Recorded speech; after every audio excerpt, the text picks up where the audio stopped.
Assalamualaikum warahmatullahi wabarakatuh. Saya di sini akan mempresentasikan hasil tugas, yaitu Kerajaan Tarumanegara. Sebelum melakukan presentasi, saya di sini akan memperkenalkan diri terlebih dahulu. Perkenalkan, nama saya Iqbal Aubi dari kelas 11 PS1 asal sekolah SMA Negeri 1 Genteng. Pengertian Kerajaan Tarumanegara. Kerajaan Tarumanegara merupakan kerajaan bergaya Hindu di Nusantara yang berdiri pada abad ke-4 hingga abad ke-7 Masehi.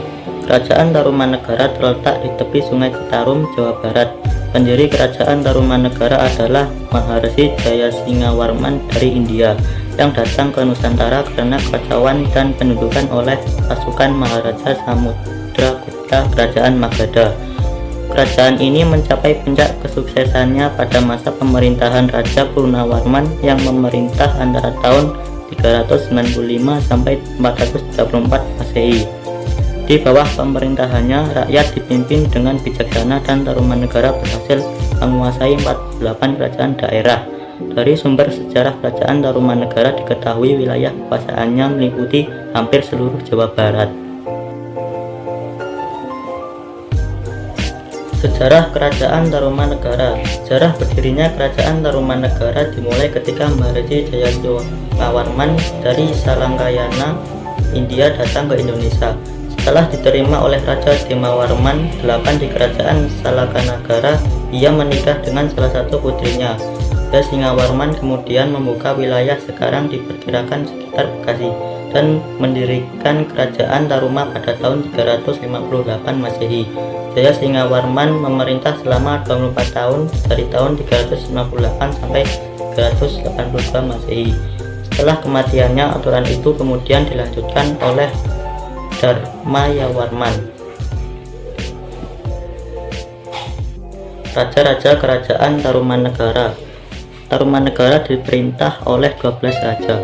Berikut adalah raja-raja yang pernah memerintah di Kerajaan Tarumanegara. 1. Jayasingawarman dari tahun 358 sampai 382 Masehi. 2. Dharmayawarman dari tahun 382 sampai 395 Masehi. 3. Purnawarman dari tahun 395 sampai 434 Masehi. 4. Wisnuwarman dari tahun 434 sampai 455 Masehi.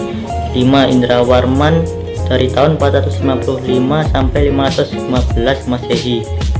6. Candrawarman dari tahun 515 sampai 535 Masehi.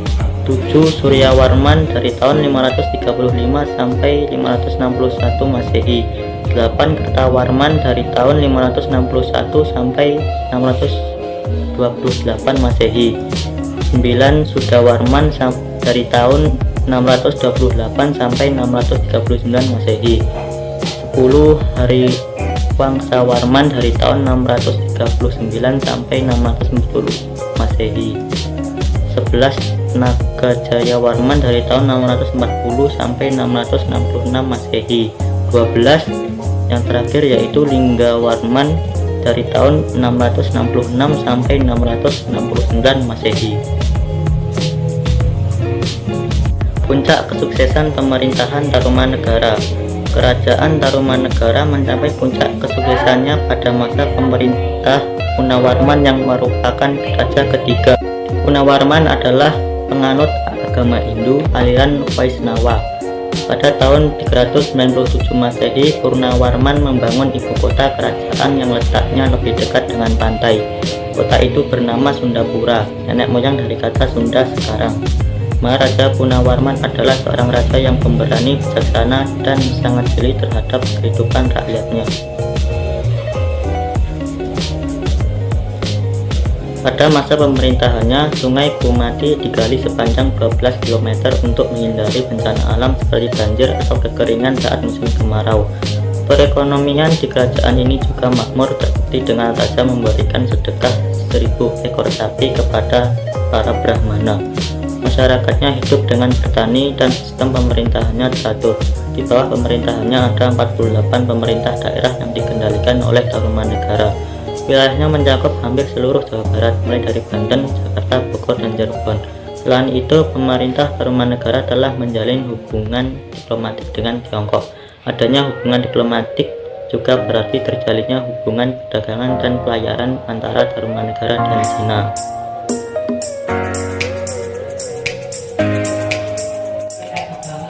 Runtuhnya Kerajaan Tarumanegara. Pada tahun 669 Masehi, Raja Linggawarman yang baru memerintah selama 3 tahun meninggal. Tahta kerajaan otomatis jatuh ke tangan menantunya Tarusbawa. Pergantian kekuasaan ini menandai berakhirnya Kerajaan Tarumanegara karena Tarusbawa lebih memilih untuk kembali ke kerajaannya sendiri, yaitu Sunda yang sebelumnya berada di bawah kekuasaan Tarumanegara. Setelah penyerahan kekuasaan ke Kerajaan Sunda, Kerajaan Galuh tidak setuju dan memutuskan untuk berpisah. Dengan demikian, wilayah bekas Kerajaan Tarumanegara kemudian dibagi menjadi dua, yaitu Kerajaan Sunda dan Kerajaan Galuh dengan Sungai Citarum sebagai batasnya. Peninggalan Kerajaan Tarumanegara. Peninggalan serta sumber sejarah Kerajaan Tarumanegara sangat banyak dan beragam. Berikut peninggalan Kerajaan Tarumanegara berupa prasasti, pahatan, dan manuskrip yang ditemukan di beberapa lokasi berbeda. 1. Prasasti. Ada 7 prasasti yang menjadi bukti keberadaan Kerajaan Tarumanegara. Prasasti tersebut ditemukan di Bogor 5, Jakarta 1, dan Lebak, Banten 1.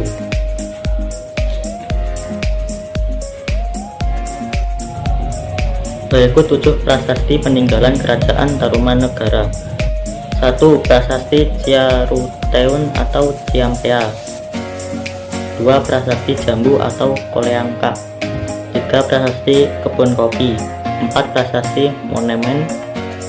5. Prasasti Bidang Hiam atau Lebak. 6. Prasasti Muara Cianten. 7. Prasasti Pasir Bambu. 2. Arca. 1. Arca Rajarsi. 2. Patung Wisnu Cibuaya 1. 3. Patung Wisnu Cibuaya 2. Dan yang terakhir 3. Naskah Wangsakerta. Terima kasih. Wassalamualaikum warahmatullahi wabarakatuh.